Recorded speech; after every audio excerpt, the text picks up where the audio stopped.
Hello everybody, this is Manvendra Gehlot and you are watching my channel Manvendra's corner. तो प्यारे बच्चों, व्यष्टि अर्थशास्त्र एक परिचय कक्षा 12 के अर्थशास्त्र की जो पाठ्य पुस्तक है इसको हम पढ़ रहे हैं।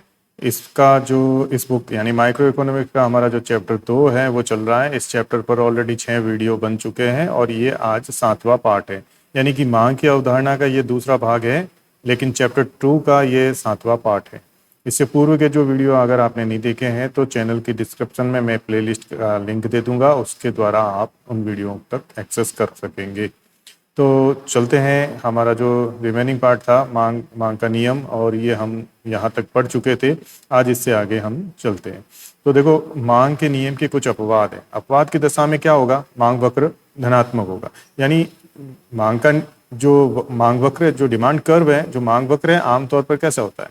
मांग वक्र की आकृति आमतौर पर होती है ऋणात्मक ढाल वाली, यानी डीडी मांग वक्र इस तरीके से दिखाई देता है। लेकिन जब अपवाद की दशाएं होगी, अपवाद की दशाओं में मांग वक्र की आकृति इस तरीके से हो जाएगी, यानी मांग वक्र का जो ढलान है वो धनात्मक ढाल वाला होगा।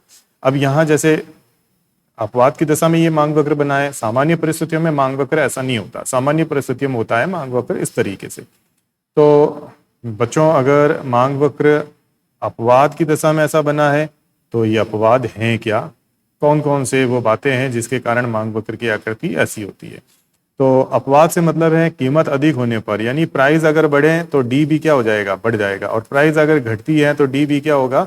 घटेगा। तो अपवाद की दशा में ये परिस्थितियां दिखेगी, यानी ये स्थितियां बनेगी, यानी कीमत अधिक होने पर मांग अधिक हो जाती है और कीमत कम होने पर मांग घट जाती है। तो अपवाद की स्थितियों में मांग वक्र की आकृति इस तरीके से बनेगी, यानी धनात्मक ढाल वाला वक्र जो है वो बनता है। तो ये कौन सी दशाएं हैं जिसके कारण मांग वक्र इस तरीके से बनता है, उसको देखेंगे। देखो, इस चित्र में धनात्मक मांग वक्र को दर्शाया गया है। ये नीचे से ऊपर की ओर बढ़ रहा है, यानी इस तरीके से ये बढ़ रहा है। तो इसका ढाल क्या है? धनात्मक है, धनात्मक ढाल है। ये ऋणात्मक ढाल है, यानी ऊपर से नीचे गिरता हुआ है। ये नीचे से ऊपर की ओर बढ़ता हुआ है, इस तरीके से आगे बढ़ रहा है।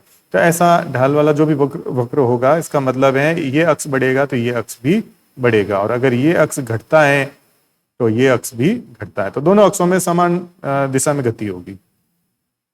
तो धनात्मक ढाल जो है इस वक्र में दिखाई दे रहा है, तो ऐसी दशा में कीमत बढ़ने पर मांग बढ़ रही है और कीमत कम होती है तो मांग भी घट जाती है।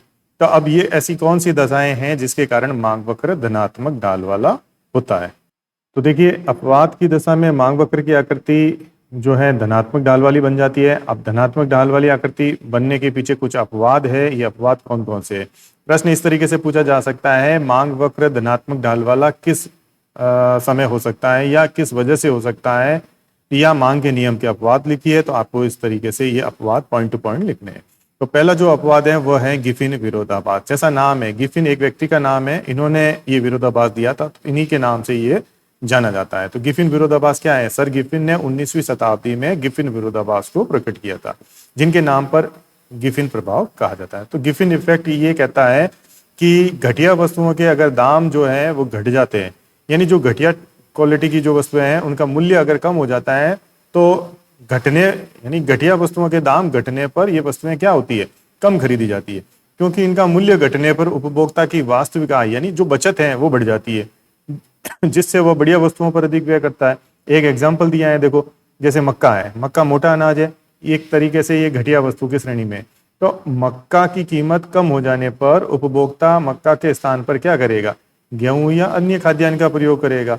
तो इस तरीके से घटिया वस्तुओं की मांग नहीं बढ़ती। मांग का नियम घटिया वस्तुओं पर लागू नहीं होता, यानी जो निम्न कोटि की वस्तुएं हैं इनका प्रयोग उपभोक्ता क्या करेंगे? घटा देंगे।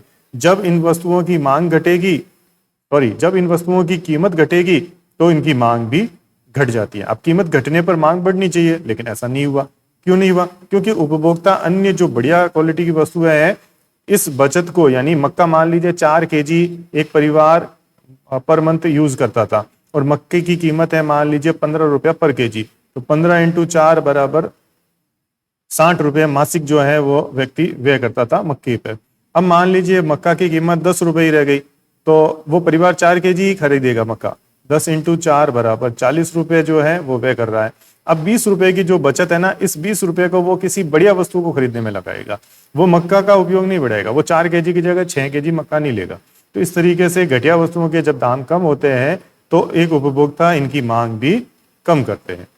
फिर अगली बात आती है युद्ध या आपातकाल की स्थिति में। देखो, युद्ध या आपात दशाओं की स्थिति अगर बनती है तो वर्तमान में वस्तुओं की अगर कीमत बढ़ भी रही हो तो अभी लोग अधिक संग्रहण करेंगे, वस्तुओं का स्टॉक करेंगे। उन्हें पता है कि भविष्य में और दिक्कतें आएगी।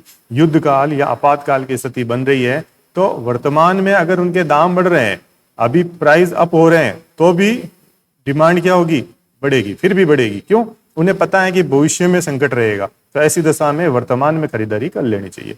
तो संग्रहण की प्रवृत्ति के कारण इनके दाम जो है बढ़ने पर भी इनकी मांग बढ़ेगी। क्यों? युद्ध और आपात की दशाएं विद्यमान है। फिर बेबलिन प्रभाव। देखो, बेबलिन प्रभाव ये भी नाम है, बेबलिन जो व्यक्ति है इनके इफेक्ट जो है इनके नाम से ये जाना जाता है। जब प्रतिष्ठा मूलक वस्तुएं होती है ना, जैसे हीरे हैं, जवाहरात हैं, महंगी कारें हैं, महंगा राशन है, इनकी कीमतें बढ़ती हैं तो अमीर उपभोक्ता जो है ना इनका उपयोग बढ़ा देते हैं। तो कई अमीरों के लिए वो प्रतिष्ठा मूलक वस्तुएं बन जाती है। एक समय प्याज के दाम 100 रुपए हो गए थे ना, तो प्याज गरीबों की थाली में नहीं था, अमीरों की टेबल जो है ना, डाइनिंग टेबल, उस पर एक टोकरा जहाँ फल रखे होते हैं, उस फलों की जगह प्याज रखे जाने लगे, क्योंकि वो एक स्टेटस में आ गई।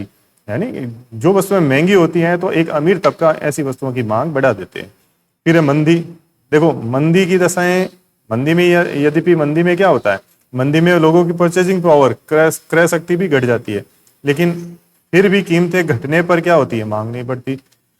तो मंदी का मतलब है ऐसा समय जिसमें वस्तुओं की कीमतें घट गई हो, वस्तुओं की मांग घट जाती है, वस्तुओं की कीमतें कम हो जाती है, लेकिन लोगों की आय भी तो घट जाती है। मंदी में लोगों की आय भी कम हो जाती है। तो लोगों की आय कम होने का प्रभाव ये होता है कि उनकी क्रय शक्ति कम हो गई। क्रय शक्ति कम हो गई तो परिणाम स्वरूप कीमतें घटने पर वो मांग जनरेट नहीं हो पाती है। तो इस तरीके से मांग नीची की नीची बनी रहती है। फिर है प्रदर्शन प्रभाव।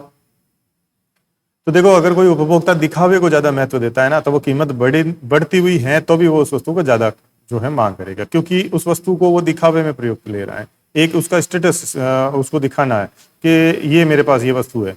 तो दिखावे को महत्व देने वाले व्यक्ति कीमतें बढ़ने पर भी अधिक वस्तुओं की मांग करते हैं।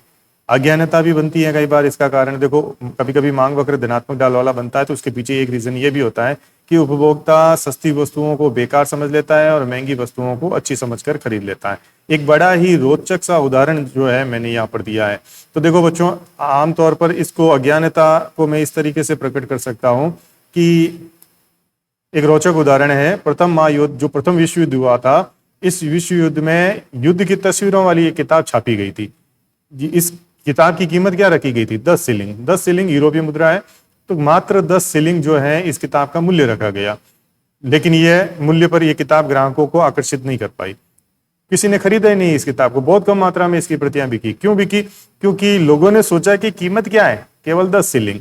10 शिलिंग वाली किताब में क्या होगा? कुछ नहीं होगा। तो लोगों ने इसे घटिया समझ लिया कि कुछ नहीं है, बेकार की किताब है, 10 शिलिंग में क्या आता है।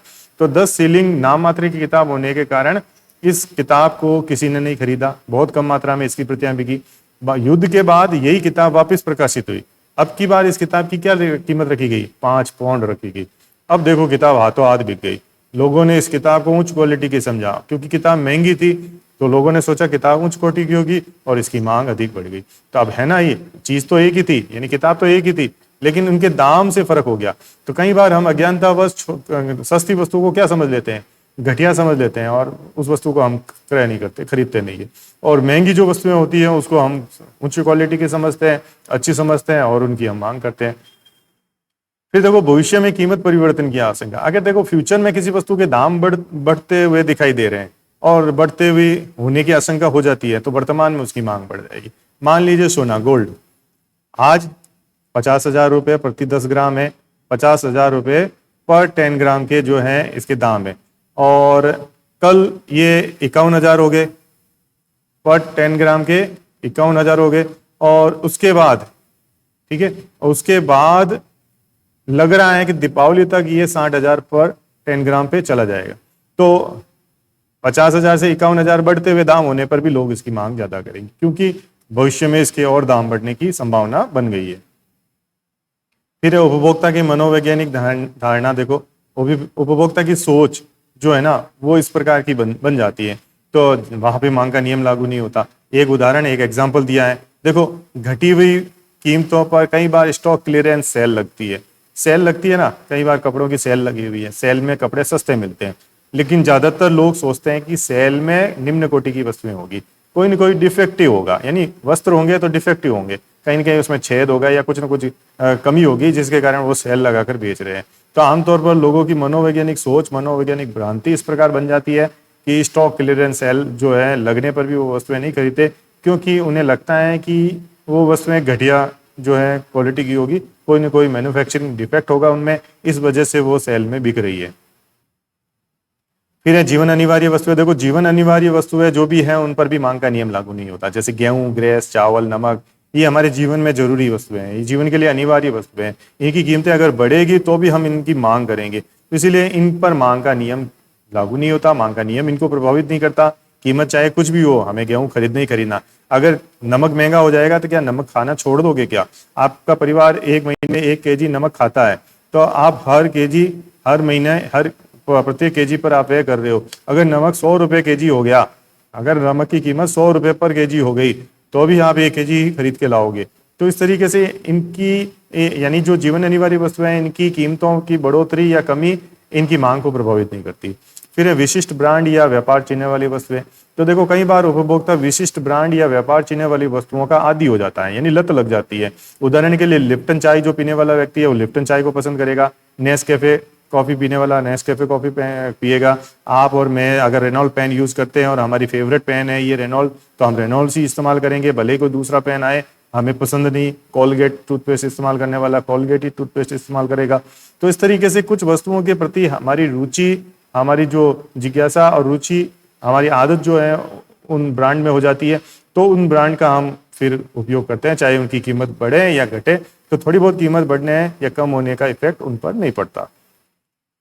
फिर है सट्टा मांग। देखो सट्टा उद्देश्य से मांग, कई बार अब मार्शल ने इसको इस तरीके से बताया है कि सट्टा दलों की होड़ के कारण मांग का नियम लागू नहीं होता। तो सट्टा मांग क्या है? देखो आकस्मिक लाभ कमाने की दृष्टि से किसी वस्तु की खुल्लम खुल्ला खरीद शुरू हो जाती है, तो वो सट्टा मांग कहलाती है। अगर लोगों को लग जाता है कि ये नाम की वस्तु भविष्य में ये नाम की वस्तु अभी 100 रुपए में बिक रही है, तो ये थोड़े समय बाद इसके 150 रुपए दाम हो जाएंगे, तो लोग इस ए नाम की वस्तु का स्टॉक करने की कोशिश करेंगे, इस ए को सभी लोग खरीदना शुरू हो जाएंगे, तो इसकी खुल्लम खुल्ला खरीद शुरू हो गई, इसे कहेंगे सट्टा मांग। यानी आकस्मिक लाभ कमाने के उद्देश्य से जो मांग जनरेट होती है, ये मांग सट्टा मांग कहलाती है। तो इस तरीके से मांग के नियम के ये कुछ अपवाद हैं, इन अपवादों को हमने पढ़ा। अपवादों की दशा में मांग वक्र कैसा हो जाता है? अपवाद की दशा में मांग वक्र धनात्मक ढाल वाला, इस तरीके से पॉजिटिव ढाल वाला जो है वो बनता है। तो इस टॉपिक पर मेरा तीसरा पार्ट जो है, यानी मांग की अवधारणा पर तीसरा पार्ट में हम मांग वक्र में शिफ्टिंग को पढ़ेंगे। तो तब तक के लिए आपका दिन शुभ हो। धन्यवाद।